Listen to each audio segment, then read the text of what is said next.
Hello guys, maulan ngayon at hindi makapamalingke, kaya magluto lang tayo ng ginisang ampalaya. Dahil mag-isa lang naman ako for dinner, kaya okay na to.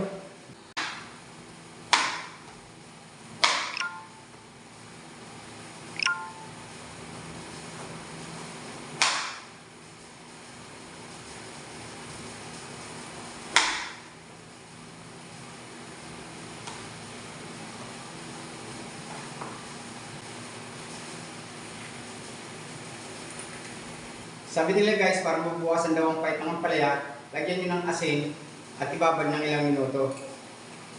Kaya ako, lalagyan ko ng konting asin. Kaya na nga guys, ready na ang ating mga ingredients. So, let's start.